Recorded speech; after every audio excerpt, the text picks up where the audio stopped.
അതൊക്കെ കഴിച്ചിട്ട് ഞങ്ങൾ അവിടെ എല്ലാം പാര കുറേ നേരം നടന്നു. അങ്ങനെ നടന്നപ്പോഴാണ് നമ്മുടെ മനസ്സിൽ പെട്ടെന്നൊരു സംഭവം വന്നേ. ഇൻസ്റ്റയിലൊക്കെ ആ സമയത്ത് വൈറലായിരുന്ന സംഭവമാണ്. ഇപ്പോഴും കൊല്ലം ബീച്ചിലുണ്ടെന്ന് തോന്നുന്നു കേട്ടോ. നമ്മുടെ ഗുൽക്കണ്ട് തന്നെയാണോ ദൈവമേ അത് പറയുന്നത്, ആ സാധനം അവിടെ ഉണ്ടായിരുന്നല്ലോ. അപ്പം അത് പോയി കഴിക്കാമെന്ന് കരുതി. നമ്മൾ ഒത്തിരി പേരുടെ കൊല്ലം വ്ളോഗേഴ്സിൻ്റെ ഒക്കെ വീഡിയോയിൽ ഞാൻ ഇഷ്ടം പോലെ റീൽസിലൊക്കെ കണ്ടിട്ടുണ്ട് ഈ സംഭവം. അങ്ങനെ അത് വാങ്ങാമെന്നും പറഞ്ഞ് പോയി. എൻ്റെ ദൈവമേ, അവിടെ കാല് കുത്താൻ വയ്യാതെ തിരക്കായിരുന്നു. അന്ന് ഈ വീഡിയോ സംഭവം നല്ല കത്തി നിൽക്കുന്ന സമയമായിരുന്നു കേട്ടോ ഇൻസ്റ്റഗ്രാമിലൊക്കെ.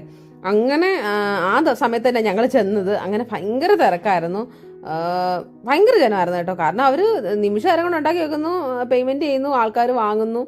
പക്ഷേ വീണ്ടും വീണ്ടും അങ്ങ് ആളായിരുന്നു. നമ്മളാണെങ്കിൽ സത്യം പറഞ്ഞാൽ അവിടെ വന്ന സമയത്ത് ആദ്യം ഇതങ്ങ് വാങ്ങിയാൽ മതിയായിരുന്നു. എന്നിട്ട് വാങ്ങിയിട്ട്